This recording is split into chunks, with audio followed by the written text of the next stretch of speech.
ಸದ್ಗುರುನಾಥನಲ್ಲಿ ಹಣೆಮಣೆದು, ಹಾಗೆ ಗ್ರಾಮ ದೇವತೆಯಾದ ರಾಮಲಿಂಗರ ಕರ್ತೃ ಗದ್ದಿಗೆಗೆ ದೀರ್ಘ ದಂಡವತ ಪ್ರಣಾಮಗಳನ್ನು ಸಲ್ಲಿಸಿ,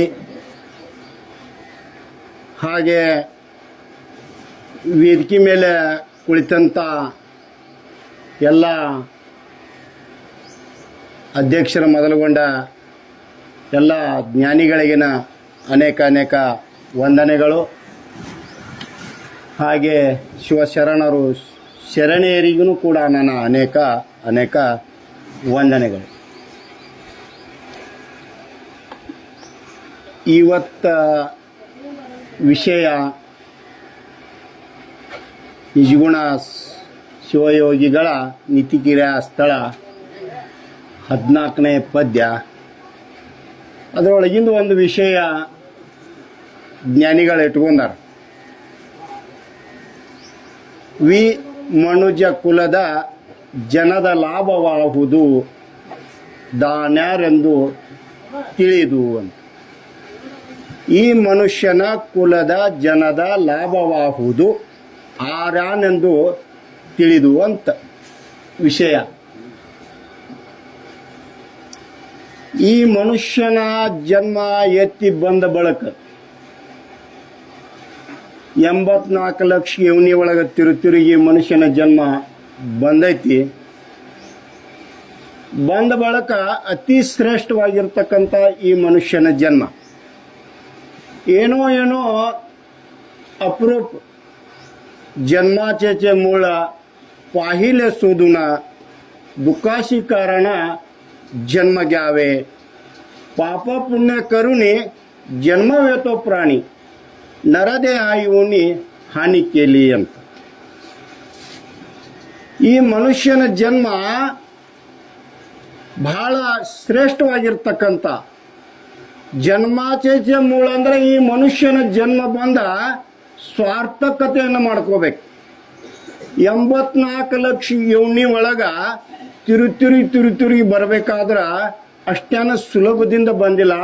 ಈ ಜೀವ ಬಹಳ ದುಃಖನ ಅನುಭವಿಸಿ ಅದರ ಒಳಗ ಸಾತ್ವಿಕ ಪ್ರಾಣಿಗಳನ್ನ ಜನ್ಮಗಳನ್ನು ಎತ್ತಿ ಪುಣ್ಯ ಮಾಡಿದ ಬಳಕ ಈ ಮನುಷ್ಯನ ಜನ್ಮ ಪಾಪ ಪುಣ್ಯಗಳ ಸಮ ಆದ ಬಳಕ ಈ ಮನುಷ್ಯನ ಜನ್ಮ ಬಂದೈತೆ. ಈಗ 84 ಲಕ್ಷ ಯೋನಿ ಒಳಗೆ ನಾವು ಎಷ್ಟೋ ತ್ರಾಸು ತಗೊಂಡದ್ದು ನಾವು ಮರ್ತಿದೀವಿ. ಅದರ ಅರಿವು ನನಗಿಲ್ಲ. ಆ ಅರಿವನ್ನ ತಕ್ಕೊಳ್ಳೋದ್ರ ಸಲುವಾಗಿನ ಈ ಸತ್ಸಂಗಗಳನ್ನು ಇಟ್ಟಾರ. 84 ಲಕ್ಷ ಯೋನಿ ಒಳಗೆ ನಾವು ಎಷ್ಟು ದುಃಖ ಅನುಭವಿಸಿದೀವಿ ಅನ್ನೋದು ನೆನಪು ಮಾಡ್ಕೊಳ್ಳೋದೈತಿ. ಇದ ಜೀವಾತ್ಮ ತಿರುಗೈತೋ ತಿರುಗಿಲ್ಲೋ ಅನ್ನೋದ ಈ ಸತ್ಸಂಗ ಮೂಲಕನ ಗೊತ್ತಾಗ್ತೈತಿ. ಇಲ್ಲಿಕಂದ್ರ ಮನುಷ್ಯನಿಗೆ ಗೊತ್ತಾಗೋದಿಲ್ಲ. ಅದಕ್ಕೆ ಈ ಸತ್ಸಂಗಗಳನ್ನ ಇಟ್ಟಾರ. ಅದಕ್ಕೆ ಅವ್ರು ಏನ್ ಹೇಳ್ತಾರ್ರಿ, ಮನುಷ್ಯನ ಜನ್ಮ ಬಂದದ ಸ್ವಾರ್ಥಕತೆಯನ್ನು ಮಾಡ್ಕೋಬೇಕು. ಈ ಮನುಷ್ಯನಾಗಿ ಹುಟ್ಟಿ ಬಂದು ಇನ್ನೊಮ್ಮೆ ಮನುಷ್ಯ ಈ ಜೀವಾತ್ಮ ಜನನ ಮರಣಾದಿಗಳನ್ನ ಬರಲಾರ್ದನಂಗ ಮಾಡ್ಕೊಳ್ಳೋದ್ರ ಸಲುವಾಗಿನ ಈ ಮನುಷ್ಯನ ಜನ್ಮ ಬಂದೈತಿ. ಇದನ್ನ ತಿಳ್ಕೊಳ್ಳೋದ್ರ ಸಲುವಾಗಿನ ಈ ಮನುಷ್ಯನ ಜನ್ಮ ಬಂದೈತಿ. ಅದನ್ನ ಮರ್ತ ಕಸಿಂದ ನಾವು ಯಾನರೇ ಮಾಡಕ್ ಹತ್ತಿದೀವಲ್ಲ, ಇದು ನೀ ತಪ್ಪು ಮಾರ್ಗದೊಳಗೆ ಹೋಗ್ತಿಪ್ಪ ಅಂತ ಸದ್ಗುರುಗಳ ಹೇಳಕತ್ಯಾರ. ಆ ಹೇಳಕತ್ಯಾರು ನಾವು ಏನ್ ಮಾಡಕತ್ತಿದೀವ್ರಿ? ಈಗ ಮೃಗಗಳಂಗ ಹುಟ್ಟಿ ಮೃಗಗಳಂಗ ಬೆಳೆದು ಮೃಗಗಳಂಗ ಮಕ್ಕಳ ಮರಿಯ ಮಾಡಿ ಮೃಗಗಳು ಮಾಡ್ತಾವು. ಅವ್ರಂಗ ನಾವು ಹೆಣ್ತಿನ ಮಾಡ್ಕೋತೀವಿ. ಪತ್ನಿ, ಪುತ್ರ, ಭೂಮಿ, ಪಶು, ದಾಸಿ, ದಾಸ, ದ್ರವ್ಯ, ಗ್ರಹ, ವ್ರೀಹಿ, ವಿನ್ಯಾಸಿ, ಧನಪದ ಇನ್ ಸಬಹಿ ನಕೋ ಬಾಕೈ ಅಂತ ಹೇಳ್ತಾರೆ. ನಾವು ಏನ್ ಮಾಡಕತ್ತಿದೀವಪ್ಪ ಅಂತಂದ್ರ ಆ ಮೃಗಗಳಂಗ ನಾವು ಏನ್ ಮಾಡತ್ತಿದೀವಿ? ಹೆಣ್ತಿನ ಮಾಡ್ಕೊಂಡಿದೀವು, ಮಕ್ಕಳನ್ನ ಆಡಿದೀವು, ಭೂಮಿ ತಗೊಂಡಿದೀವು, ಮತ್ತ ಕುದುರೆ, ಒಂಟೆ, ಆನೆ, ಅಂಬಾರಿ, ಗಾಡಿ, ಗೋಡ ಇಂಥವೆಲ್ಲವನ್ನ ಖರೀದಿ ಮಾಡಿ ಕಿಸಿಂದ ದಾಸ, ದಾಸಿ, ದ್ರವ್ಯ ಸಂಪತ್ತ ಸಾಕಷ್ಟು ಗಳಿಸಿದೀವು. ತಾಜ್ ಮಹಲ್ ಅಂತ ಮನೆಗಳ ಕಟ್ಟಿದೀವು. ಮತ್ತ ವ್ರೀಹಿ ವಿನ್ಯಾಸ ಅಂದ್ರೆ ಬೇಕಂತ ಪಕ್ವಾನ ಅಡವಿಗಳನ್ನ ಸಾವಿರಾರ ಬೆಲೆ ಉಳಿದ ಅಡಿಗೆ ಊಟ ಮಾಡ್ತೀವಿ. ಇವು ಎಲ್ಲವೂ ಧನಪದಕ್ಕ ಹೊಂದಿದ್ದು. ಇವು ಯಾವುವು ಈ ಮನುಷ್ಯನ ಜನ್ಮಕ್ಕೆ ಬಂದ ಸ್ವಾರ್ಥಕತೆಯನ್ನು ಮಾಡ್ಕೊಳಕ ಬರ್ತಕ್ಕಂಥದ ಅಲ್ಲ. ಇದನ್ನ ಬಿಟ್ಟು ಕಸಿಂದ ನೀನು ಯಾರು ಅನ್ನೋದು ವಿಚಾರ ಮಾಡೋಕೊಳ್ಳೋದ್ರ ಸಲುವಾಗಿ ಮತ್ತೆ ಮನುಷ್ಯನ ಜನ್ಮ ಬಂದೈತಿ ಅಂತ ಹೇಳ್ತಾರೆ. ಅದಕ್ಕ ಏನ್ ಇರ್ದೊಡೆ ಏನಂ ನಿಜ ಬೋಧೆ ಹೊಂದಿಲ್ಲದಿದ್ದರೆ ಕಾನನದ ಬೆಳದಿಂಗಳದಂತೆ ನಿಷ್ಫಲವು ಅಂತಾನೆ. ಎಲ್ಲ ವೈಭವ ಐತಿ, ಎಲ್ಲ ಶ್ರೀ ಸಂಪತ್ತು ಗಳಿಸಿದಿ, ಎಲ್ಲ ಧನ ಗಳಿಸಿದಿ, ಎಲ್ಲ ಶರೀರ ಸದೃಢ ಐತಿ, ಕಣ್ಣು ಐತಿ, ಮೂಗು ಐತಿ, ಕಾಲು ಐತಿ, ಎಲ್ಲ ಐತಿ. ಖರೆ ಆ ಸದ್ಗುರುನಾಥನ ಮರ್ತ, ಆ ಪರಮಾತ್ಮನ ಮರ್ತ ಇಷ್ಟೆಲ್ಲ ಇದ್ದು ಏನ್ ಮಾಡೋದು?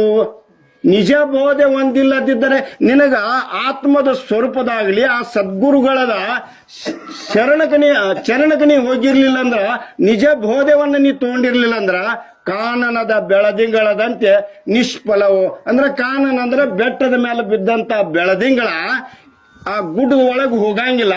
ಅಲ್ಲಿ ಹೆಂಗ ಅದಕ್ಕೆ ಆನಂದ ತಂದು ಕೊಡಂಗಿಲ್ಲ, ಮ್ಯಾಲಿಂದ ಮ್ಯಾಲ ಬಿದ್ದು ಹೆಂಗ ಹೋಗ್ತೈತಿ. ಈ ಮನುಷ್ಯನ ಜನ್ಮ ಆಗಿ ಹುಟ್ಟಿ ಬಂದ ಬಳಕ ನಿನ್ನಲ್ಲಿ ಇರ್ತಕ್ಕಂಥ ಅಜ್ಞಾನ ಒಳಗೆ ಕುತ್ತ ಬಿಡ್ತೈತಿ. ಮ್ಯಾಲಿಂದ ಮ್ಯಾಲ ನೀ ಮತ್ತೆ ಜನನ ಮರಣಾದಿಗಳಿಗೆ ಹೋಗ್ತಿ. ಅದಕ್ಕ ಕಾನನದ ಬೆಳದಿಂಗಳದಂತೆ ನಿಷ್ಫಲ ಅಂದ್ರೆ ಈ ಮನುಷ್ಯನ ಜನ್ಮ ಬಂದ ವ್ಯರ್ಥ ಐತಿ ಅಂತ ಹೇಳ್ತಾರ ಸದ್ಗುರುಗಳ. ಇಲ್ಲಿ ನಾವು ಏನು ಮಾಡ್ಕೊಂಡಿದೀವಪ್ಪ ಅಂತಂದ್ರ, ಒಬ್ಬ ಶಿಷ್ಯ ಕೇಳತಾನ, ನಾವು ಮಸ್ತ್ ಗಳಿಸಿನ್ರಿ, ಎಲ್ಲ ಮಾಡೀನಿ, ಏನೈತಿ ರಗಡ ಐತಿ, ನನಗೆ ಜ್ಞಾನ ಇಲ್ಲತ್ತೀರಿ ಅಂದ್ರೆ, ಜ್ಞಾನ ಇದ್ದ ಇದನ್ನೆಲ್ಲ ನಾ ಮಾಡೀನಂತ. ಈ ವ್ಯಾವಹಾರಿಕ ಜ್ಞಾನ ಬೇರೆ, ಆತ್ಮದ ಸ್ವರೂಪದ ಅಥವಾ ಗುರುವಿನ ಅಥವಾ ಅಧ್ಯಾತ್ಮದ ಜ್ಞಾನನ ಬೇರೆ. ಆ ಜ್ಞಾನ ಬಡ್ಕೊಂಡ ಈ ಮನುಷ್ಯನ ಜನ್ಮವನ್ನು ಉದ್ಧಾರ ಮಾಡ್ಕೊಳಕ್ಕೆ ಈ ಮನುಷ್ಯ ಬಂದಾನ.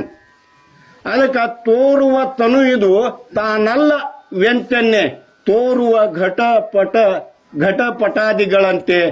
ನಾವೇನ್ ತಿಳ್ಕೊಂಡಿದೀವಿ, ಈಗ ತೋರ್ತಕ್ಕಂಥ ಈ ಜಗತ್ತಾಗಲಿ ಈ ಶರೀರ ಆಗಲಿ ಎಲ್ಲ ನಂದ, ನಾನು ಹೊಲ ನಂದ, ಮನಿ ನಂದ, ಹೆಂಡತಿ ನಂದ, ಮಕ್ಕಳ ನಂದ, ಬಂಗಾರ ನಂದ, ಈ ತೋರ್ತಕ್ಕಂಥ ಈ ಶರೀರ ನಂದ, ನಾನು ಅಂತದ ಇದನ್ನ ನಾವು ಅನ್ಕೋತ ಹೊಂಟಿದ್ವಿ. ಅದು ಅಲ್ಲ.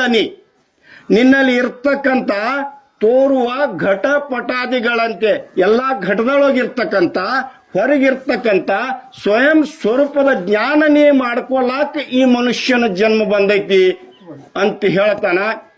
ಇನ್ನು ಮುಂದ ಭಗವದ್ಗೀತಾದೊಳಗ 2ನೇ ಅಧ್ಯಾಯದಾಗ 22ನೇ ಶ್ಲೋಕದೊಳಗೆ ಹೇಳ್ತಾರ, ವಾಸಾಂಶಿ ಜಿರ್ಣ್ಯಾನಿ ಯಥಾ ವಿಹಾಯ ನವ್ವಾನಿ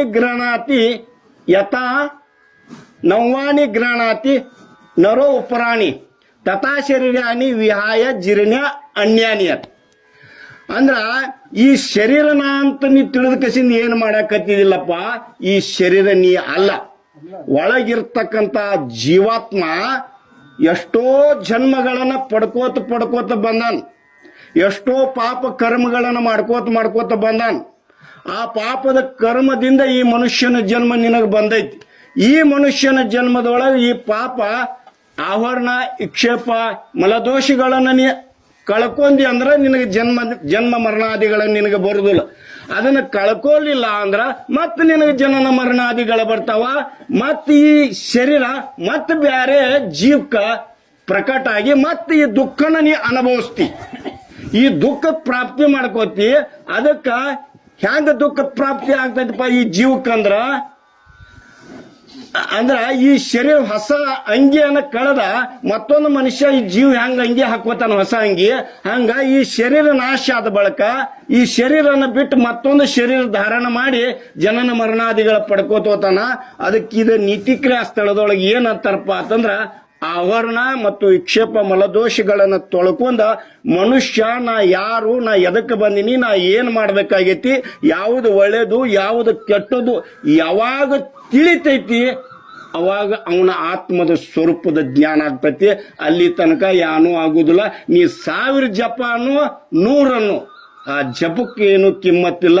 ಅಲ್ಲಿ ಇರ್ತಕ್ಕಂಥ ಸದ್ಗುರುಗಳು ಹೇಳಿದಂಗ ಶುಕಾರುಣ್ಯ ನೀತಿ ಜೀವ ಯೋಗ ಜ್ಞಾನ ಅಲ್ಲಿ ತನಕ ನಿಮ್ಮ ಅಪ್ಪಗೆ ತಿಳಿಯಂಗಿಲ್ಲ ತಂದು ಹೇಳಿ ಆ ಸದ್ಗುರುಗಳಿಗೆ ಹೋಗಿ ಶರಣಾಗಿ ಅದನ್ನ ಕ್ರಮಬದ್ಧ ಮಾಡಿದೆ ಅಂದ್ರೆ ಈ ಮನುಷ್ಯನ ಜನ್ಮ ಪಾವನ ಆತೈತಿ. ಇಲ್ಲಿ ಆಗಂಗಿಲ್ಲ ತಂದು ಹೇಳಿ ಎರಡು ಮಾತು ನಿಮ್ಮೆಲ್ಲರ ಪಾದ್ಗೆ